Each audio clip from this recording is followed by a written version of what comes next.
Not every demon comes with the face of terror.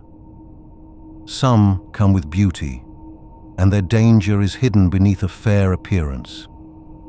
And so Solomon asked Beelzeboul, the prince of the demons, whether there were also female spirits among them. And Beelzeboul answered him, "There are such among us." Then Solomon said, "Bring one before me, that it may be made known what kind she is, and what works she performs among men." And Beelzeboul obeyed, for he was bound by the seal that had been given to Solomon. Then a spirit was brought before the king, and her name was Onoskelis. She appeared in the form of a woman, fair to behold, yet her legs were like the legs of a mule. And Solomon looked upon her, and understood that her outward form did not agree with her inward nature. For the unclean spirit does not always come in the shape of horror. Sometimes it wears a beautiful form, so that man may not recognize it. Then Solomon spoke to her, "Who are you?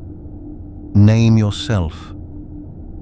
Tell me where you come from, where you dwell, and what works you do among men." And Onoskelis answered, "I am Onoskelis, a spirit that takes on a form."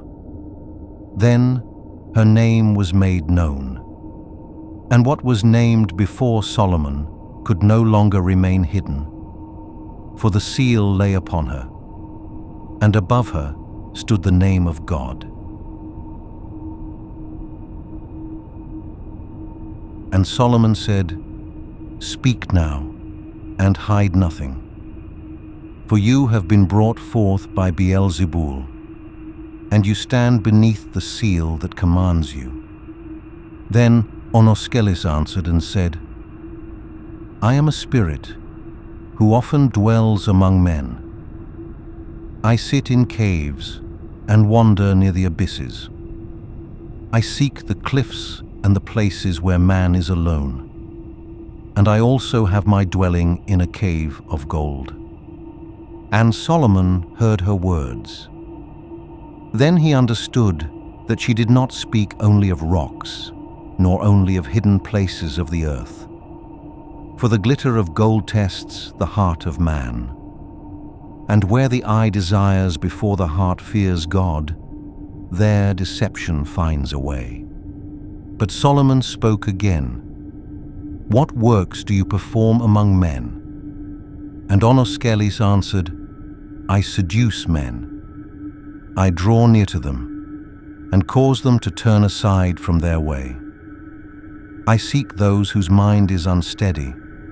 I seek those who follow the glitter and not the truth. And I dwell with those who receive me." Then Solomon was silent, for he saw that her power did not lie in open war, but in confusion. She did not break the gates of cities. She did not raise armies. She carried no sword. Rather, she went where the heart was left unguarded. And Solomon said, "So you are a spirit of deception, who takes what was created and turns it against man. For beauty was not given that man should be imprisoned by it. Gold was not created that the heart should bow before it. And desire was not given to man that it should rule over him." Then Onoskelis became troubled, for Solomon had recognized her work. And he spoke again, "Tell me now, under which star you stand, and which angel has been appointed over you, that your power may be restrained."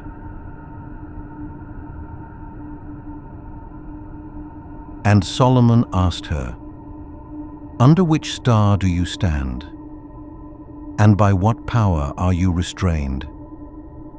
Then Onoskelis was silent, for the unclean spirit does not gladly name its boundary.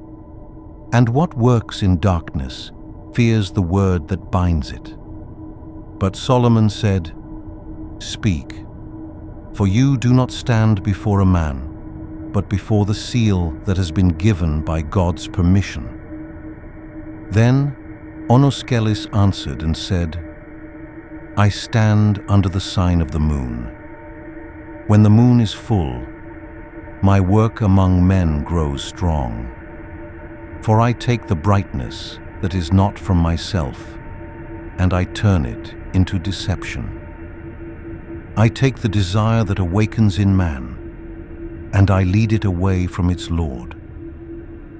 And Solomon heard her words and understood. Even the moon does not shine from itself. It receives its light and gives it onward. So it is also with man.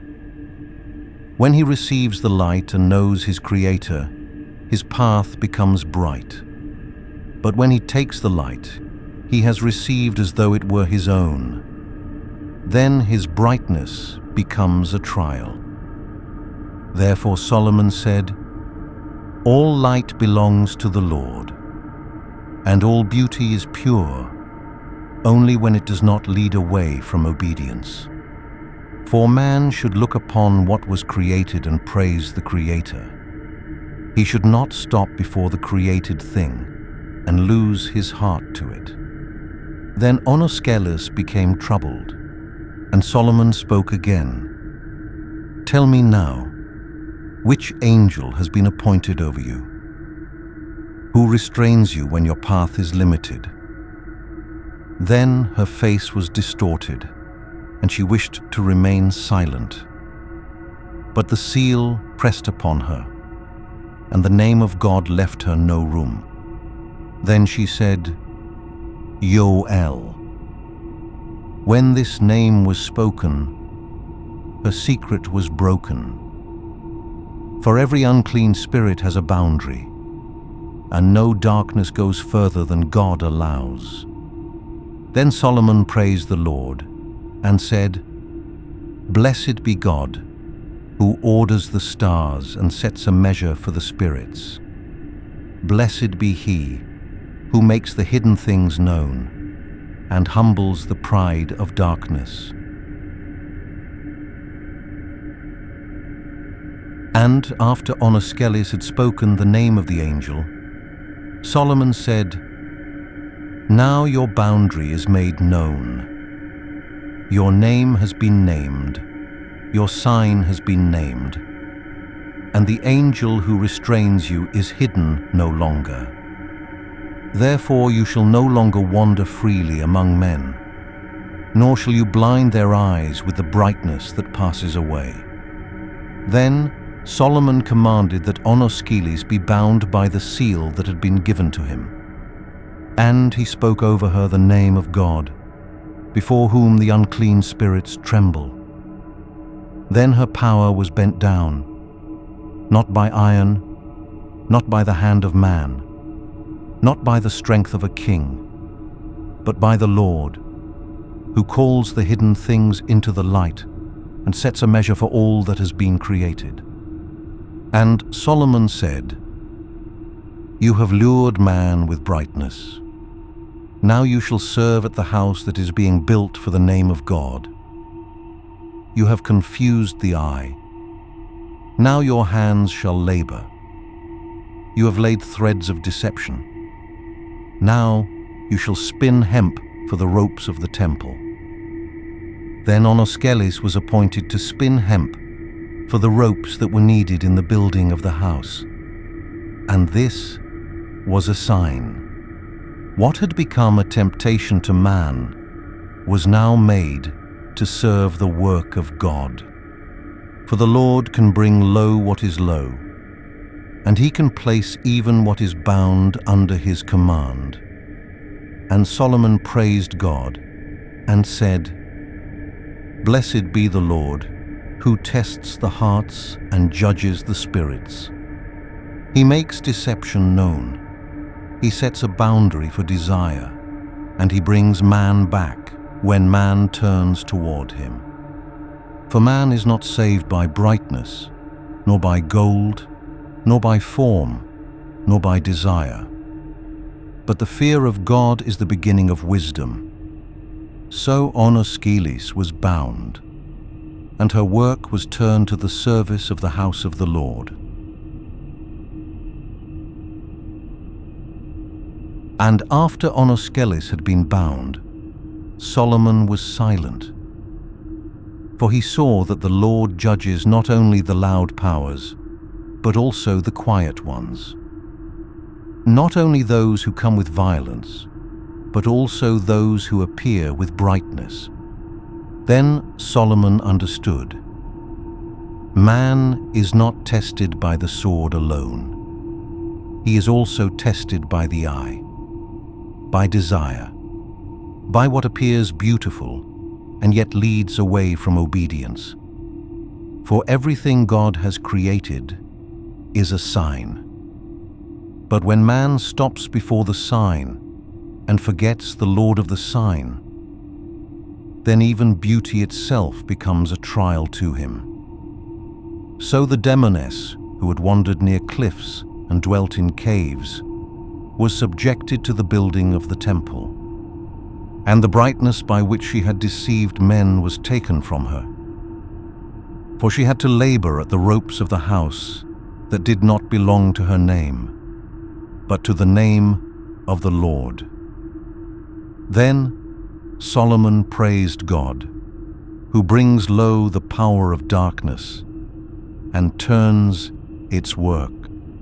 And he said, "Blessed be the Lord, who sets a measure for the unclean spirits. Blessed be he who guards the heart of man when man turns toward him. For all light belongs to him, and every power falls when he calls it." But Beelzeboul had not yet been dismissed, and Solomon turned again to him and said, "Bring forth the next one." Then another spirit was named, mightier in wrath, harder in heart, and feared among men. His name was Asmodeus. And so a new trial began before Solomon, the king to whom God had given wisdom.